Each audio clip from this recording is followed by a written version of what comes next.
Welcome back, Tooth Engineers. This is Dr. Rob. Bioman here.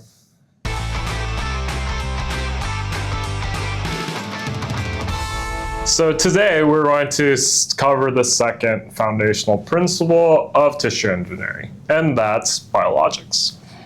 So, Bioman, for our tissue engineering fam, can you just give us an overview of what that looks like? Absolutely. So biologics are this very interesting class of pharmaceutical compounds where we can leverage parts of the human body and extract molecules and proteins from these parts of the human body to essentially treat the body as opposed to using conventional small molecule compounds.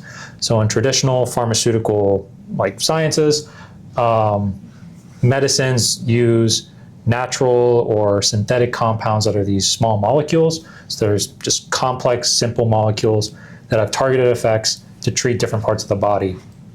The problem is, since they're so targeted and they're also synthetic, they come with a lot of side effects. So their effectiveness at treating diseases holistically, it makes it very challenging because a lot of complex diseases, or a lot of many diseases are what are they considered multifactorial. So there's a lot of different parts and mechanisms of action that elicit diseases in the body.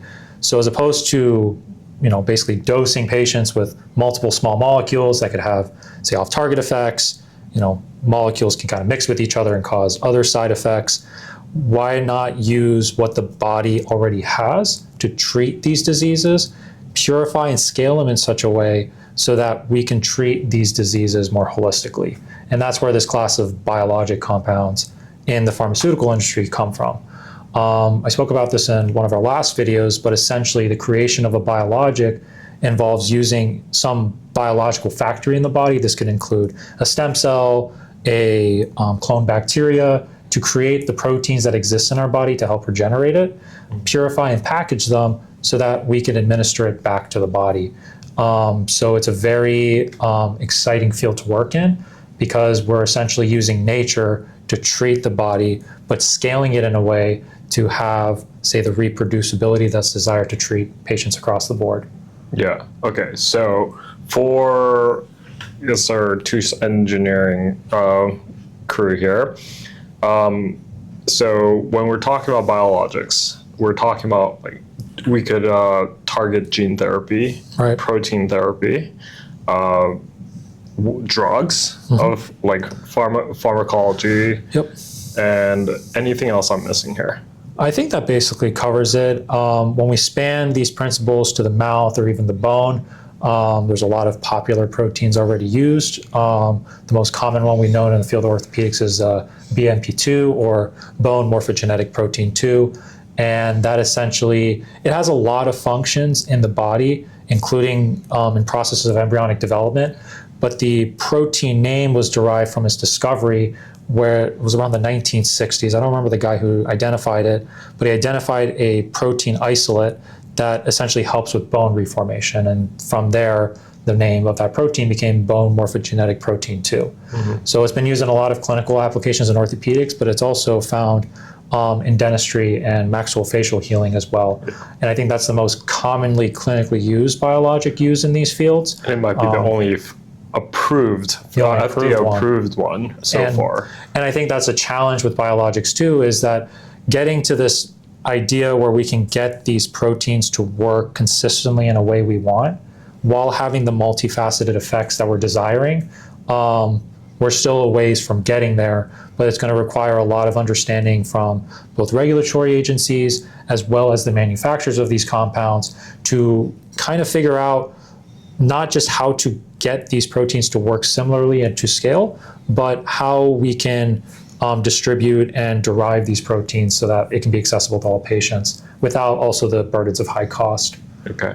So let's use BMP2 as an example, since it's already been FDA approved. So when we're considering this tissue engineering construct, let's say we have the cells in, and this would probably be for bone tissue engineering applications, then we incorporate the BMPs into this construct. Right. What particular challenges do we face in incorporating such biologic into this construct?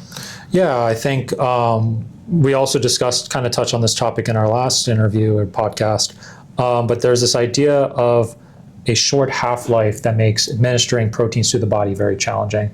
The basic idea here with half-life is that when a biologic gets administered to the body, it decays very quickly. And different biologics have different half-lives, BMP being on the span of minutes, to have a particular biological effect.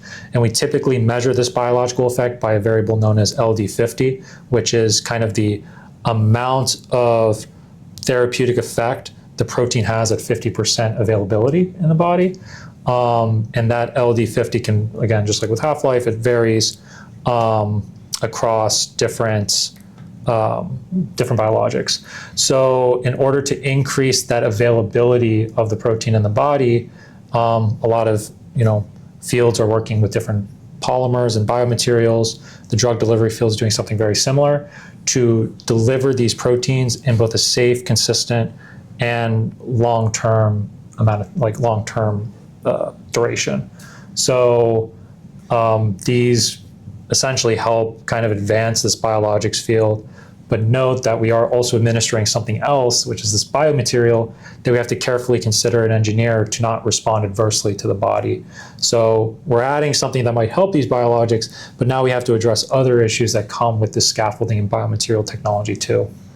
That's interesting. So there's a complexity in itself to incorporate this biologic, BMP in this example, into the construct itself due to it decaying, right, to also diffusion, from what I understand. That's because right. It's going to seep out of the construct itself. Yeah, that was also another thing I didn't mention, is that most of these polymers, they're not necessarily like robust depots to control dosage, especially if you're dealing something more biocompatible, because they have, they're very loose polymer networks. So polymer is a fancy word for just some material, that scaffolding material that has long chains in their network, molecular chains. So when you have something that's biocompatible and absorbs a lot of water, it doesn't do as good of a job at controlling the dose rate that the proteins come out of these scaffolds. So you can trade that off by, say, compositing it with a synthetic material that's a lot more rigid and makes that protein release a lot more modular. But then you have the effects of, maybe lower biocompatibility and inertness that doesn't allow the body to respond to the materials as well. So it's a trade-off game that I don't think there's a singular answer, but we have a window of materials we can play with to cater to delivering different kinds of biologics. Right. So for the lay people, so basically the biologic is serving as the messaging to direct the cells on the scaffold to react a certain way. Exactly. Right? Yeah. And there are these different elements in that we can use to really guide the cells in reacting a certain way. Right. In the context of dentistry, there's a lot of, still research left to be done to really try to regenerate these different layers. Exactly. And I think with this better understanding of scaffoldings and biologics and how we can control the dosings of these proteins in biocompatible biomaterials that can be shaped along the contours of these areas, because shape is another key parameter that's important to both have the appropriate structure and function of that defective area. We can start understanding both how to recuperate the biology back, but also develop therapies that are not only kind of acting as provisional scaffolds, but also what the field really is looking for, which is getting repair of that defect site. Sure. Okay. A lot to think about. And we threw a lot at our tissue engineers, tooth engineers fam here, but a lot more work needs to be done in really figuring out the right biologic to incorporate in a tooth regenerative construct at the end of the day. Again, we're also looking into this at this time. More to come from our end, but we'll talk about it more as we continue to develop it on our end. Absolutely. Until next time, guys.